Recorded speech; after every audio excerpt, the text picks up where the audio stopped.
Got a great start out of Tyler Jackson. Bullpen was very, very good. It's good to get Alex Schnell back out there. Hadn't been out there since, I think, Florida State weekend.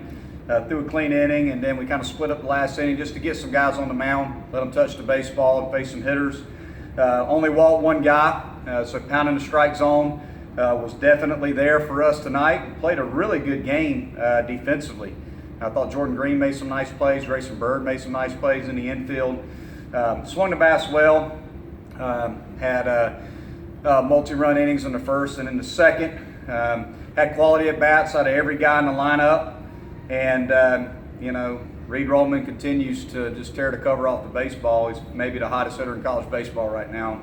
Hopefully that'll continue. But just got a good production from our lineup. Scored 7 runs, only walked one guy, pounded the strike zone, and played a really complete baseball game, which was good to see. And hopefully we can carry some of that positive momentum into Chapel Hill this weekend. Coach, you had to like seeing no errors from your defense also with that critical series coming up. Well, we played really good tonight in the infield, and that's always a good sign. Anytime you're catching and throwing the baseball at a high level and making a routine play, as many strikes as we throw and as much contact as we try to create, we're a pretty good team. So it was good to see. What is the most impressive thing to you about Jordan Green? About Jordan Green? Well, I think it all starts with Jordan's his makeup and his confidence as a player. He thinks he's really, really good. I think that's first and foremost. He's a very confident kid. He's got a swagger about him. He just has that confidence that you can't teach. It's just something you can't teach. And I think that Jordan came into the program and felt like he belonged from day one. And it's why he's been able to be our second baseman this year in his second year in the program and played a lot for us as a true freshman. He puts together really good at bats. He's a guy that'll take a walk. He's also a guy that can hit the ball to all fields and can do some different things. And defensively, he's just really been outstanding for us at second base this year, which is truly where he needs to be. Just based on need last year, we played him at third a lot. And he's just found a home at second base. He's a true second baseman, and he's done a great job for us. What do you do with Reed? Do you stay when you talk to him? You stay away from him? Go as far away as you can. How do you handle? I don't say anything like to guys when they're really swinging it well. I think the key is just making sure he's got a consistent routine every day. Oftentimes when a guy's swinging the bat really, really well, you just want to kind of keep them in the same mode every single day with what they're doing in their pregame cage work, what they're doing in their BP rounds, whatever their focus is and whatever they're doing. You just want to try to keep them within a consistent routine. And Reed is. I think the one thing that stands out about Reed right now is Reed's having a lot of fun, which he should be. When the ball looks like a volleyball coming in there, but he's just relaxed. He's not pressing at all. And I could even see that, kind of at the front end of this streak that he's on, where he's just seeing the ball really good, and pretty much anything that's up and over the plate, he's hammering it right now. And I think he's just relaxed and loose and having fun, and we just try to keep him in a routine. But I don't mess with him. I'm not. One thing that I've never been guilty of, I'm not going to overcoach a guy. If he's hitting well and what he does works for him, then I'll let him be him. Coach, obviously a huge top 5 matchup this weekend. North Carolina should be a pretty good pitchers duel on Friday night with Bukowskis and Barnes. Mm-hmm. What do you expect to see from North Carolina? Well, Bukowskis is a guy that is probably going to pitch in the big leagues. So we're going to see a future big leaguer. And, I talked to a scout last night about him at length, and he said this is a guy that you can see pitch in the big leagues as early as this summer. He thinks he's that good. This is a kid that pitches in the mid to upper 90s and throws a slider in the upper 80s. So you're talking about a power fastball and a power slider. So it's a heck of a challenge for us. But we just got to gear up and time it up, and we got to be aggressive, because he's going to give you something over the plate, and you got to be on time to hit it. And that's the bottom line. So North Carolina's a very dangerous team because they're extremely athletic. There's a lot of pro talent on North Carolina's roster. Their lineup 1 through 9 is extremely athletic. They can run, they hit and run, they steal. They do a lot of different things to put pressure on the defense.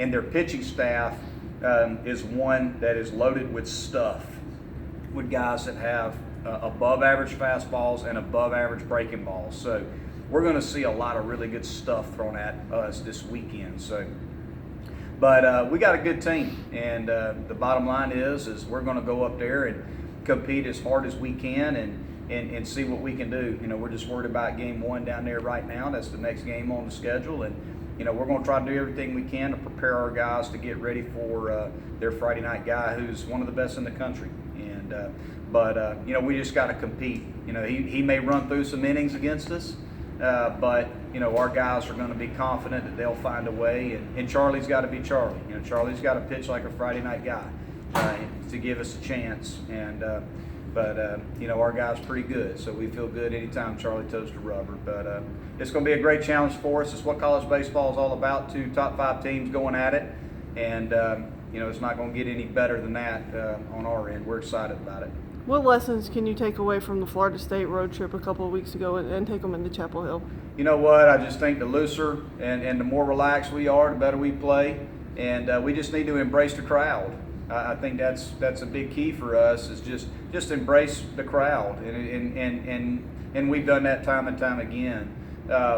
You know, if we play clean baseball, I think that's the key for us. Is just don't just try to stay relaxed where you can play clean baseball. The more relaxed we are, the more loose we are, the cleaner baseball we play. The better job we do of catching and throwing the baseball and pounding the strike zone. And you know, when we go up there trying to strike guys out, we're probably going to miss. We're going to overthrow. And, you know, we just got to stay relaxed, execute pitches, and make the routine play and just get really good swings off. And if we do that, and if we just play aggressive and carefree, then we're going to be okay. That's going to be my message for this weekend. It's just stay loose, play hard, and have a lot of fun, and see where the chips fall by the end of the weekend. With this series being 2 top 5 teams, do you kind of look at it as an ACC tournament, a regional or a super regional? You know what? I personally just look at it as this is, you know, on paper, this may be the best team that we've played this year up to this point. So just from top to bottom, pitching, defense, offense, base running, athleticism, this may be the best team that we've played. And that's really all that I look at it. You know, it's just this, what a great challenge for our team. We feel like we've got a good team, and we're playing on the road against one of the best teams in the country. So it's just a great challenge for us. And you know, the tougher it is, the better we like it. And that's going to be the message this week, is the tougher the challenge, the better we like it. Let's embrace the challenge. Let's enjoy the challenge. That's why you're at Clemson. That's why you're in the ACC. And you know, if we want to host a regional and accomplish those types of things, you know, this is what it's going to be like. And so we're going to be ready for it. So we just got to stay loose and go compete. First half of the season, you're kind of moving some parts around, figuring some things out, but it seems like you settled in with a lineup you really like, with Jolly at DH and Bird at third. Is it safe to say that this is a lineup we can expect to see, you know, barring injury, of course, throughout the home stretch? Yeah, we think so. And, you know, again, I'm always going to look at the matchup. You know, I'm going to look at, okay, who's the starting pitcher that we're facing? What does he do versus left-handed hitters and right-handed hitters? What kind of ballpark are we playing in? You know, what's the wind doing? You know, is the wind blowing out? Is the wind blowing in? How much is defense going to be a factor today? You know, all those things go into decisions that I make, you know, as far as the batting order, who I play. I try my best to gather as much information as I can and put together the lineup that I think can win that day. And I try to keep it as much the same as I can, because I'm not a big fan of a lot of moving parts. I think that you want your guys to feel comfortable and consistent with who's playing and what's going on, and kind of understand their role. So, yeah, I like this lineup right now. I think it's a very good offensive lineup. But, you know, it's definitely one that I feel like gives us the best chance to score runs. Thank you, Coach. Let's go. Thanks, Monte.